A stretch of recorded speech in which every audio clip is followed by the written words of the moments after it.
canopy closed first so it quietens up in here. And beautiful. Alright, ladies and gents, welcome to DCS World with Mags, and welcome aboard the Northrop Tiger 2.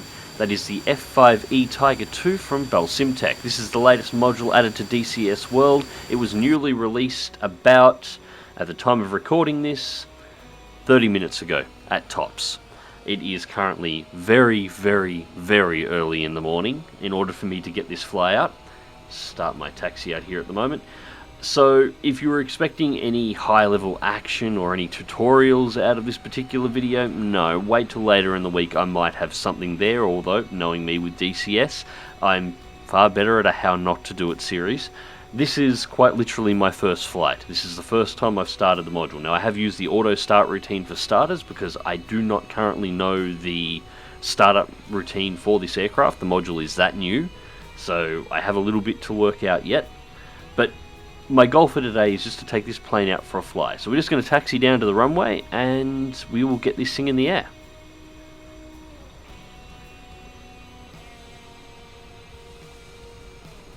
Might be going a touch fast, and brake, and actually looks like the brakes on this thing are actually pretty good. Overall, the aircraft seems to taxi really nicely on the runway. It's very much pointed in the direction you want it to go, and it will go there without any questions, providing you make sure when you're pulling up to the straight you let the steering wheel actually center, otherwise you'll snaky a little bit like I did back there. Anyways, just have a look around the outside of this aircraft. It is a beautiful aircraft. Actually, down the side here, if you have a look closely, you'll see there's what looks like a panel missing. It's not actually a panel that's missing though. If you look at it, you can see flaps within it. That must be a venting system for the engines when you're on the ground, so that they have a chance to breathe, and maybe a cooling system for them while they're down there. I've never actually seen this on the F5 before. I have no doubt that's correct. Yeah, air brakes work fine. I really hope they're automated, because if not, that's a hell of a lot of drag down the fuselage, and I don't know where the switches are for these. Being as this is my first flight, all I've bound at the moment are necessary controls. I haven't looked at any of the weapon systems or anything else at this time. I've had a quick fumble in the cockpit to find out where various lighting switches and so on are, and that's about all I've done at this point. I just want to put it in the air and find out how it flies. I'll try and blow stuff up with it later on. Now, as the last time I did one of these live first flyouts, once I've got the F5 in the air, I may not talk solidly the whole way through. I will be concentrating on the aircraft and its systems a little bit, trying to work out exactly what this plane does and how it does it. Not quite central, but that's close enough for my liking. But yeah, so you may get long moments of silence. Apologies for that in advance, but concentrating on two things at this hour of the morning, not really my thing. Check later in the week for another video. There will be another video on this. I love these external shots. Yeah, that's good enough. Alright, before we take off, let's turn on some lights now. And hit this. Yep, this is the alt control, and we've got T, R, and Y. And these turn on the lights for each section. Ooh, and that turns on the main floodlights, or the spotlights in the cockpit. We'll go without them, I reckon. That's all we need. We just need the backlighting on the gauges so I can actually see them. We are flying at twilight at the moment. Depending on how long I stay up, it will progress through tonight. Alright, so that is all set. Nothing else for it. Throttles to max and let's go.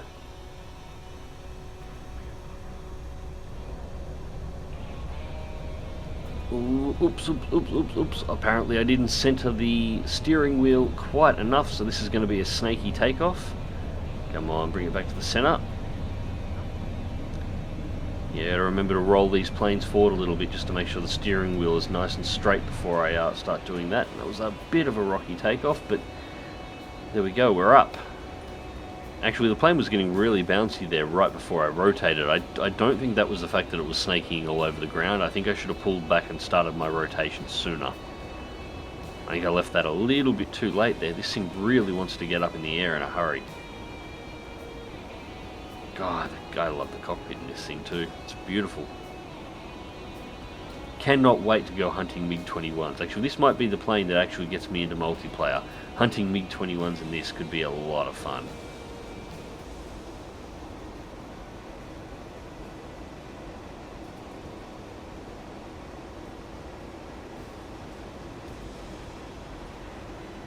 It feels really, really, really light on the controls. In fact, it's almost touchy on its roll.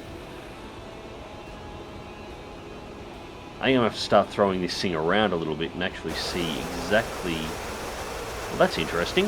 Whenever I turn the head tracking off at the moment, it gives me a head tracking disabled in the top right hand corner. I'm not entirely sure if I like that or not. I do have a tendency to turn head tracking on and off lots when I'm recording cinematics, so yeah, that could get a little annoying. Although it's a good feature for general flight, you'll know when your head tracking's not working.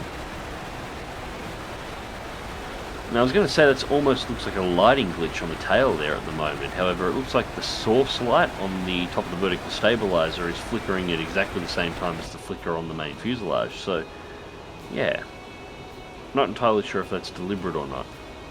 I imagine it probably wouldn't be. I can't see any reason why you wouldn't let light to strobe. Although, I could be wrong.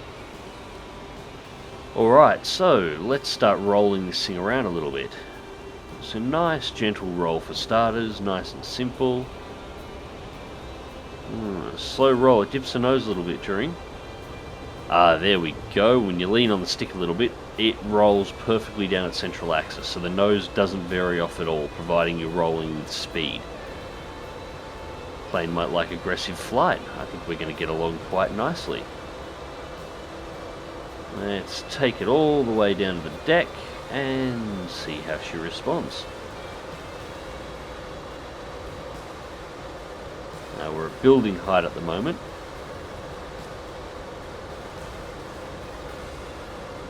Bring it a little bit lower as we come down over the river section. Try and bring it down to treetop height.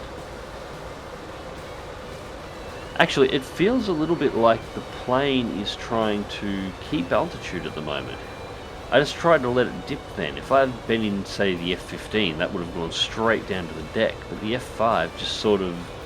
well, it was like it pushed away from the ground. And I'm not talking about ground effect. I wasn't low enough to come into the ground effect just yet. So... might be one of those planes where you sort of got to deliberately go out of your way to put it into the ground. Actually, the whole thing, I'm getting a real flies like a trainer vibe about it at this point. Rolls beautifully, it's handling really well, and it seems fairly forgiving. Although I haven't put it through anything high G at the moment.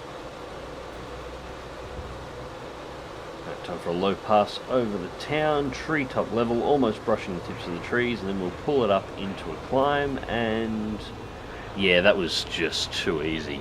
Yeah, I think flies like a trainer would be a really good description for this aircraft. This is not fighting me at all. It's not quite as nice as, say, the Hawk or the L-39 to actually fly, but it's not far behind it. It's... actually, the L-39 isn't a really bad way to describe this plane. It feels like an L-39 that's a bit heavier and a little bit more bulky, which is still a fantastic feeling aircraft.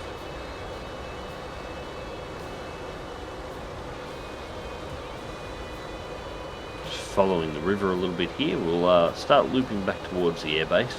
This is only going to be a short flight, just a takeoff, pull some stunts, do some stupid shit, do some low level flying, and then we'll take it back and we'll put it back on the ground, and well, actually we'll see if we can put it on the ground in one piece.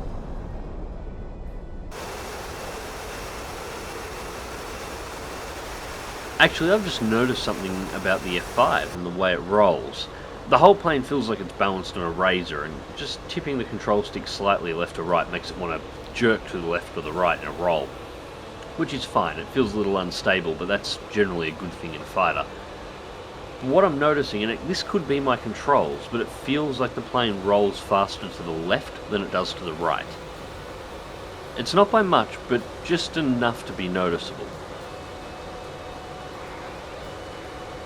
I need to do some more testing and plug in a couple of my other flight sticks to see whether or not that is my actual controls here at the moment, or whether or not that is actually something that this module does, and you need to be aware that it'll be more aggressive in a left-hand roll than a right. Oh, we'll take it vertical. We're going to take this all the way up into a stall now and see how high we can get.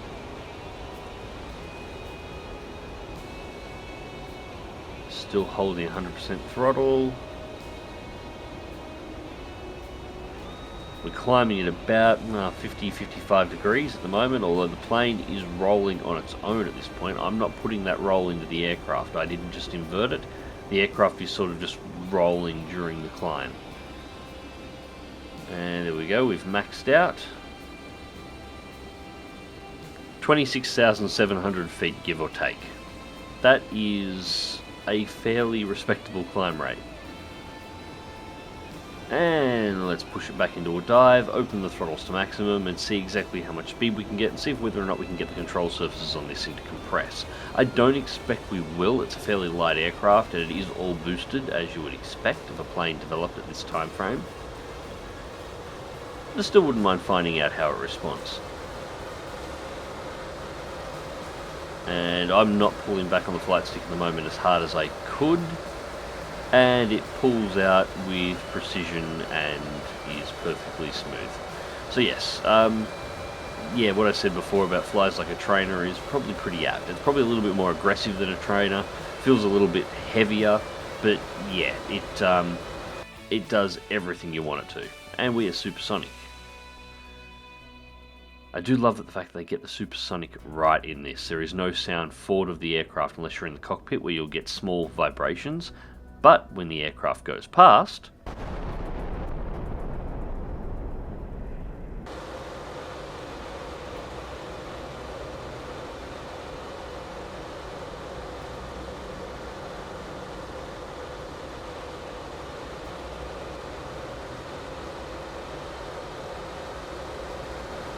alright, last thing I want to do with the aircraft before I take it back to the runway, I'm not going to throw it through high G maneuvers or anything else tonight because I just don't have the concentration at the moment to be able to monitor everything and see exactly how it's done, so I'll save that for the next part that I do.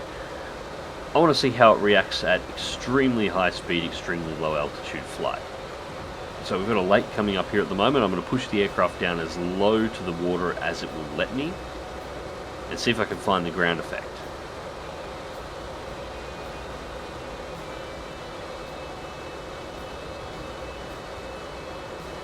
So our altitude gauge is reading at about 850 feet at the moment. I think that's a lie. I think we're probably closer to 100. It's at this point that I would really like a radar altimeter. And it's interesting. We're not particularly low at the moment, and I'm pushing forward on the stick, and it just doesn't want to go down.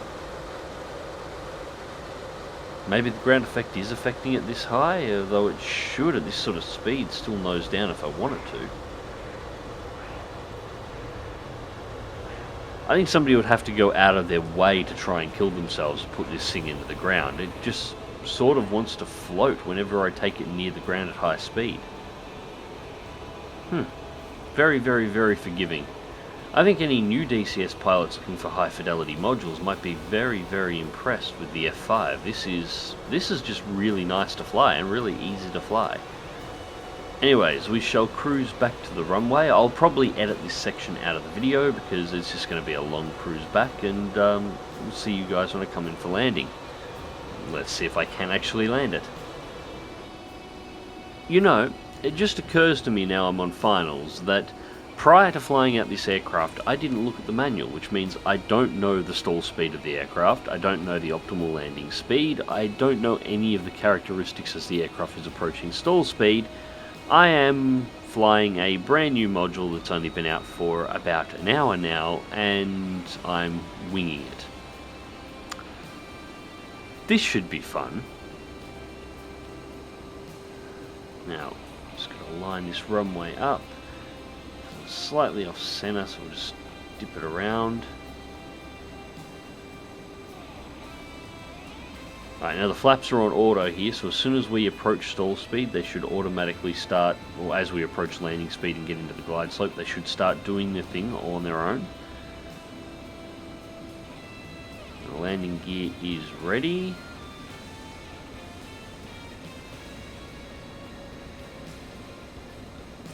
And we're going to come up too short. We're on the right glide path for a landing, but we're coming up too short. Raise the nose, a little bit more. More throttle, more throttle. Oh, this is going to be horrible. I cannot land in the rough stuff. It'll snap the plane in half. Come on, get up, get up, get up. Right, we got it up. Now throttle back down, try and find that glide slope again. Oh, and we are right off centre of the runway. Oh, this is horrible. This is awful. I'm never going to hear the end of this. A touch, and it's down. Shit, it's down and it's rolling.